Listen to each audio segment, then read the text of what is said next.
የጧት ገበያ ሰዓት ላይ ደርሰናል። አሚር ጌቱ የቀደም ሲል ያስተዋወቀንና ሌሎች ዝርዝር ጉዳዮችን ሊነግረን እዚህ አለ።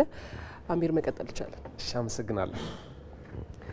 እንደምን አደራችሁ ክቡራን ተመልካቾቻችን። አሁን ከአዲስ ቀን የጧት ገበያ መረጃዎች ወደ እናንተ ይደርሳሉ። አሚር ጌቱ አብራችሁ ቆይታ አድርጋለሁ። በዚሁ ወደ ቀዳሚ ጉዳያችን እናልፋለን። ለህፃናት አካላዊና አእምሮአዊ እድገት አጋዥ የሆኑ ቁሳቁሶችን በሀገር ቤት ማምረት እምብዛም አልተለመደም። ገበያ ላይ የምናገኛቸው መሰል ምርቶችም ከባህር ማዶ የሚገቡ መሆናቸው መረጃዎች ያሳያሉ። በዚህ ዘርፍ ያለውን ክፍተት ተመልክቶ እነዚህን የህፃናት ቁሳቁሶች በሀገር ውስጥ የማምረት ስራ የጀመረን አንድ ተቋም ተሞክሮ ሪፖርተራችን መቅደስ እንዳለ ታጋራናለች። እንከታተላት።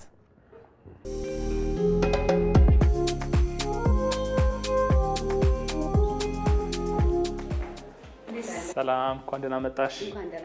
የምንገኘው ወደ ጉጉት ሞንቶሶሪ ማምረቻና ሾውሩም ነው። እስቲ አንዳንድ ስራዎቻችን አሳይሻለሁ። እሺ፣ እዚህ ጋር የህፃናት ነገሮች ይመስሉኛል። እውነት ነው። እዚህ ጋር አሁን የምናመርታቸው እንዳለ ምርቶች ለዴይኬር ወይም ህፃን ልጆች ማቆያ የሚሆኑ የተለያየ ማስተማሪያም ማጫወቻ ምርቶች ናቸው። እንዴት ወደዚህ መጣ? ወደዚህ ስራ እንዴት መጣ? ጥሩ ጥያቄ ነው። ብዙ ተማሪዎች ብዙ መማሪያ መጫወቻ የላቸውም፣ ይሰለቻሉ። አንድ ክፍል ውስጥ ሆነው ዝም ብሎ ፊደል መጥራት ወይም ለማንበብ መሞከር ያሰለቻቸዋል እና በቃ ደስ በሚል በጨዋታ መልክ የሚማሩበትን የተለያዩ አይነት መሳሪያዎች ማምረት ጀመርን ማለት ነው። በተለይ ልዩ ፍላጎት ላላቸው ህፃናት ታሳቢ የሆኑ ነገሮች አሉ። አሁን ይሄኛው በብዛት የልጆች ህፃን ልጆች እንግዲህ የሆነ የዲቨሎፕመንት ማይልስቶን አላቸው የሚያድጉበት። አንዳንድ ልጆች ትንሽ ሊዘገዩ ይችላሉ፣ አንዳንዶች ሊፈጥኑ ይችላሉ እና ያንን ርቀት ወይም ክፍተት ሊያሟሉ የሚችሉት መጫወቻዎች ናቸው በአጠቃላይ ማለት ነው። ለምሳሌ የተለያዩ አይነት የልጆች ማቆያዎች ያዙናል፣ የመንግስትም የግልም። አንዳንድ ሆስፒታሎች፣ የህፃናት ሆስፒታሎች ለምሳሌ ልጆች የሚቆዩበት ያው ታማውም ተነጫንጨውም በጣም እየተሰማቸውም ስለሚመጡ ደስ እያላቸው የሚቆዩበትን ቦታ መፍጠር ይፈልጋሉ እና ለዛም የሆኑ ማስተማሪያ መጫወቻዎች ናቸው እነዚህ መጫወቻዎች። እንዴት ነው የሚመረቱ እናያለን። አብረን እንሰራለን። ትክክል። እሺ፣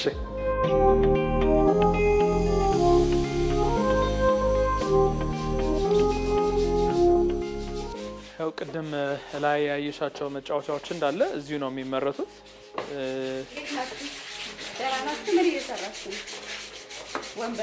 ወንበር የህፃናት ወንበር እዚሁ የምታዩ ሲኤንሲ ማሽን አለ። የተለያዩ አይነት ዲዛይኖች መጫወቻዎች ወንበሮች እንዳለ በዚህ ይቀርጻሉ። መጀመሪያ ግን ጥቃቅን የሆኑ ስንጥር ምናምን እንዳይኖሩት እዚህ ገብቶ በደንብ ይታሻል ማለት ነው። በእጅ ይታሻል። አሁን እዚህ ጋር የምታያቸው የተለያዩ ልጆች ከለር ይማራሉ። ከዛ ደግሞ ቅርጾችም 4 ማዕዘን፣ ክብ፣ 3 ማዕዘን መሆን ነው ያሉ። በዛ ላይ ደግሞ ገና እጃቸው ገና ስላለመደ ከአይናቸው ጋር ኮኦርዲኔሽን ስለሌለው ይሄንን አንስተው የተቀመጠ ነገር አንስተው እዚህ ለማስገባት ይከብዳቸዋል። ግን ይሄን ለማስገባት ሲጥሩ በዛው እጃቸውን ይጠነክራል፣ እይታቸውም ለየት ይላል። ትክክል፣ ያስተምራሉ ማለት ነው። ትክክል።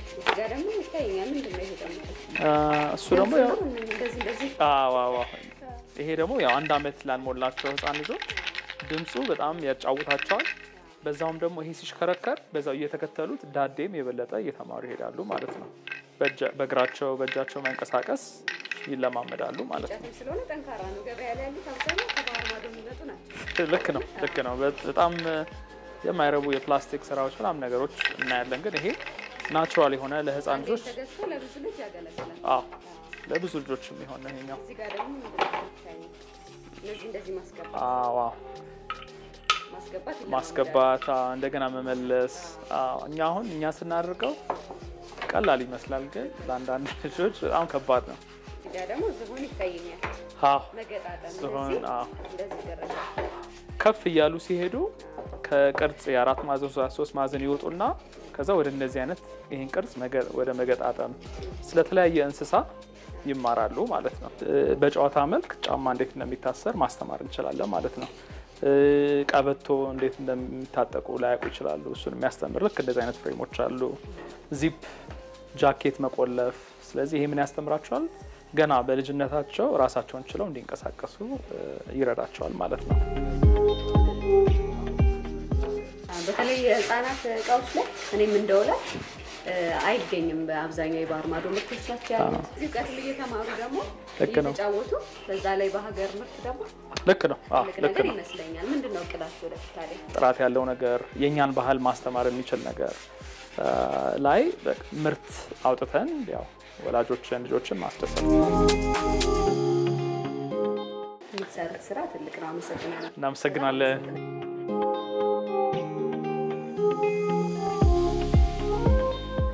መረጃዎቻችን ይቀጥላሉ። ክቡራን ተመልካቾቻችን አሁን ደግሞ የህፃናት አልባሳትና ጫማዎችን በማምረት ከትንሽ ተነስታ ስኬታማ የሆነች ጅምር የስራ ፈጣሪን ተሞክሮ ወደ እናንተ እናደርሳለን።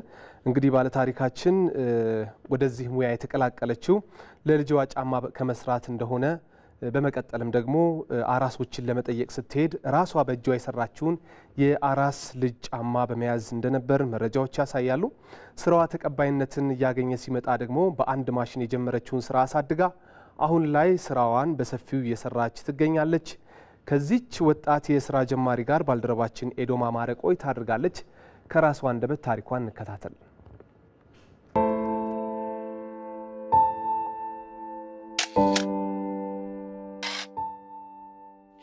ስሜ ጽዮን ይትቻዋ ይባላል። የውልፋቢ ኮፋውንደር እና ጀነራል ማናጀር ነኝ። ውልፋቢ የሚሰራው የህፃናት እቃዎች ነው። ኦርጋኒክ ከሆነ ኮተን የልጆች መታቀፊያ፣ የመለማመጃ ጫማዎች፣ የዳይፐር ቲሸርቶች እንዲሁም የእጅ ስራ ካልሲና ኮፍያዎች፣ ሌሎች አልባሳቶችንም እንሰራለን። የተጀመረው ከ6 አመት ተኩል በፊት ነው። የመጀመሪያ ልጄን ከወለድኩኝ በኋላ አያቶቼ እጅ ስራ ካልሲዎች፣ ኮፍያዎች ይሰሩላት ነበርና ከሱ ነው የተጀመረው ለሷ ያንን ስራ ከመስራት ማለት ነው።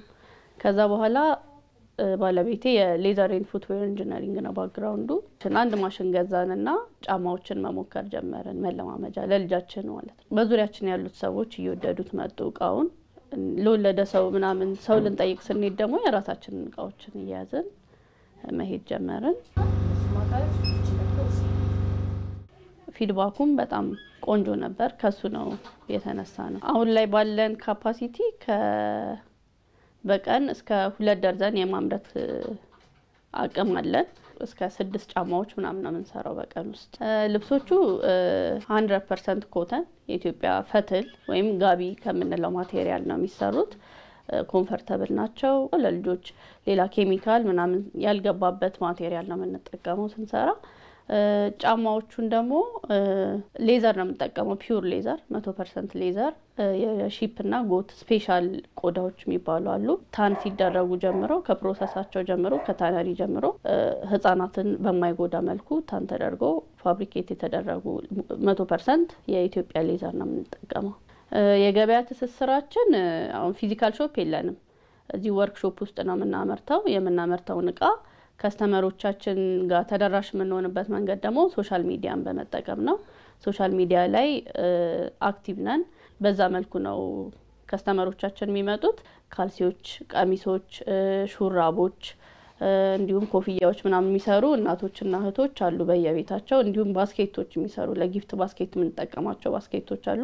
እሱም ባስኬት የሚሰሩም በቤታቸው ሆነው የሚሰሩ አሉ። የዴሊቨሪ ሰርቪስ ላይም የሚሰሩ ልጆች አሉ። ከዛ ውጪ ደግሞ ስፌትና ቆረጣ ላይም የሚሰሩ ልጆች አሉ። ወደ 10 ሰዎች አካባቢ አሉ በስራችን።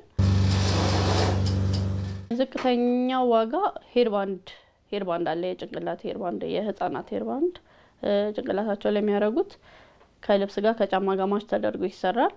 250 ብር ነው። ከፍተኛው ደግሞ ያው እንደ ከስተም ሜድ እንደ መስራታችን እንደ የሰው ፍላጎት ፕራይሱ ይጨምራል። ግን አቨሬጅ ፕራይስ ከፍተኛ የሚባለው 2200። እሱም እንደ ብላንኬት ከጋቢ የሚሰራ ብላንኬት ጥለት ኢትዮጵያን ተቸለው ካልቸራል ጥለት ተጨምሮበት እንዲሁም ከስተማይዝድ ሆኖ ስም ተጽፎበት እስከ 2000 ማክሲመም እስከ 2500 ድረስ ታጎች አሉን። እኛም ጋር አሁን ውልፋቢ ሃንድ ሜድ ኢን ኢትዮጵያ የሚሉ ታጎች በልብሶቻችንም ላይ በጫማዎቻችንም ላይ አሉ የተለጠፉ። ወደ ውጭ ሀገርም እንልካለን። ስንልክ ይሄንን በደንብ ከኢትዮጵያ እንደመጣ በደንብ ማስታወቂያ ይሰራሉ ማለት ነው እነዚህ እቃዎች እና አሁን እዚህም አገር ውስጥ ከሀገር ውጭ ብቻ ሳይሆን ሀገር ውስጥም ላለ የውጭ ዜጋም ቢሆን እቃዎች ያዛሉ ከዚህ። ስለዚህ እሱ በደንብ አገርም በደንብ ያስተዋውቃል።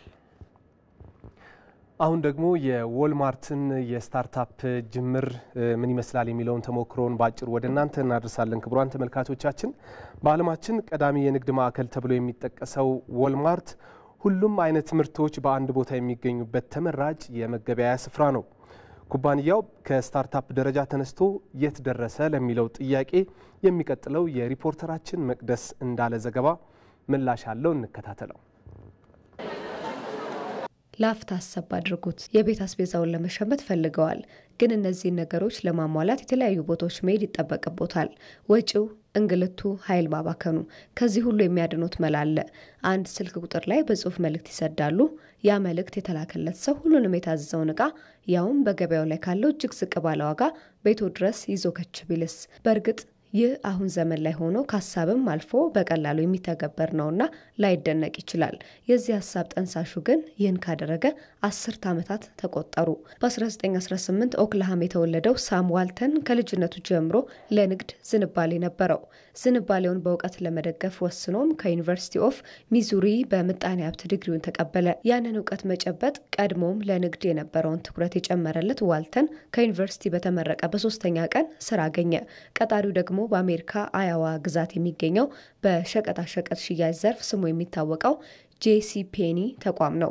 ዋልተን ለ18 ወራት በዚያ ድርጅት ውስጥ ተቀጥሮ ሲሰራ ነጋዴነት ምን እንደሆነ በተግባር ተማረበት። ከዚያ ወጣቱ ዋልተን ለውትድርና አገልግሎት ለመዝመት ሲል ስራውን ተሰናበተ። ከጥቂት ዓመታት የውትድርና ግዳጅ በኋላ ወደ ሲቪል ህይወት ሲመለስ ግን የቀደመ የንግድ እውቀቱን አልረሳም። በአዲሶቹ ቀጣሪዎች ቤን ፍራንክሊን መጋዘን ውስጥ ሲሰራ ለተጠቃሚዎች በቅናሽ ዋጋ አቅርቦት የማድረስ ስራ እንዲጀምር ለአለቆቹ ያሳስባል። ግን ሰሚ አልነበረውም። ሀሳቤን የሚሰማ ካጣው ምን ቸገረኝ ብሎ አልተቀመጠም። በስከዚያ ጊዜ ስራ ያጠራቀመው $5000 ላይ በተጨማሪ $20000 ተበድሮ በአርካንሰስ ከተማ 5000 ስኩዌር ስፋት ያለው መሬት ገዛ። ወንድሙን ጨምሮ ከኪስህ ያለውን ማሟጠት ሳያንስ ጭራሽ ተበድረ ይህን ሁሉ ገንዘብ ማፍሰስ ለምን አሉት። ህልም አለኝ አለ። በቦታው ላይ ሱቅ ከፈተ። በዋልተን ብዙ ከሚገዙ ሁሉን እዚህ ግዙ መሰረት በዚያ ሱቅ ውስጥ የማይሸጥ ነገር የለም። ገበያተኛው ይህን ከዚህ ብገዛ ያኛውን ሌላ ቦታ አገኛለሁ አይልም። ጭራሽ ደግሞ ዋጋው ተሳስተው ይሆን በሚያስብል ልክ ዝቅ ያለ ነበር። ደንበኞች ይጎርፉ ጀመር። አሁን የጥረቴን ውጤት ልበላ ነው ሲል ሌላ ፈተና መጣበት። ለዋልተን ቦታውን በሊዝ የሸጠለት ሰው እንዲህ የሚያዋጣ ስራ ከተሰራበትማ ብሎ ቦታው የልጄ ውርስ ነውና ያውል ገንዘብህ ቦታ ይልቀቅ አለው። ይሄ የማንንም ሰው ልብ የሚሰብር አጋጣሚ ቢሆንም ለዋልተን ግን እንደዚህ አይደለም። ቤንተንቪል በተሰኘ አካባቢ ያሉ ሉተር ሃሪሰን የሚባሉ ሰው መጋዘኑን መሸጥ እንደሚፈልግ ይሰማና ተደራድሮ መጋዘኑን ገዛው። ለማስተዋወቅም በአርካንሰስ ከተማ ያለ ዘመናዊ ገበያ ቦታ የሚል ሀረግ ተጠቀመ። ይሄኛው ሱቅም ስኬታማ ሆነ። ዋልተን 2 ተከታታይ ስኬቶች ማስመዝገብ አላጠገበውም።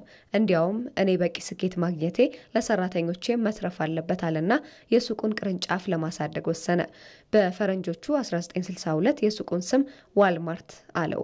የዋልማርት ሱቅ ሲባል ወደ ተጠቃሚዎች ህሊና የሚመጣው በገበያ ላይ ካሉ አማራጮች ሁሉ ዝቅ ባለ ዋጋ ሁሉንም ነገር በአንድ ስፍራ የሚገኝበት የገበያ አማራጭ መሆኑ ነው። በተጨማሪም ዋልማርት ቅርንጫፉን በከፈተበት ሁሉ ገበያተኞች ሊቀላቸው የሚችል አማራጮችን በመጠቀም ግብይትን ቀላል ያደርጋል። ሜክሲኮ ለዚህ ምሳሌ ትሆናለች። ሴቶች በቤት ውስጥ በሚኖርባቸው የስራ መደራረብ ምክንያት ገበያ ቦታ ለመምጣት ሊቸገሩ እንደሚችሉ የተረዱት የዋልማርት ኃላፊዎች ሜክሲካውያን ሴቶች ቅርጫት ተሸክማችሁ ለመንገላታት ምን በወጣችሁ፣ ይኸው ስልክ ቁጥራችን፣ የምትፈልጉትን አስቤዛ ዝርዝር ላኩልን፣ ይዘን እንመጣለን አሉ። አዲስ መላ ነበር። በአጭር ጊዜ ውስጥ ዋልማርትም ትርፋማ፣ ገበያተኞችም ደስተኛ ሆኑ።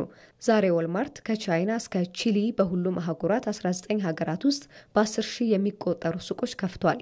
2 ሚሊዮን ሰራተኞችንም ቀጥሮ ያሰራል። በመጨረሻም በአዲስ አበባና በሌሎች ከተሞች ያለውን የመሰረታዊ ሸቀጦች ዋጋ፣ የውጭ ሀገር ገንዘቦች የምንዛሬ ተመንና ሌሎች ተያያዥ የግብይት መረጃዎችን ተከታትለን እንመለሳለን።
ክቡራን ተመልካቾቻችን ለዛሬ አዲስ ቀን የተዘጋጁ የጠዋት ገበያ መረጃዎች በዚሁ ተጠናቀቁ። ስለተከታተላችሁን ከልብ እናመሰግናለን።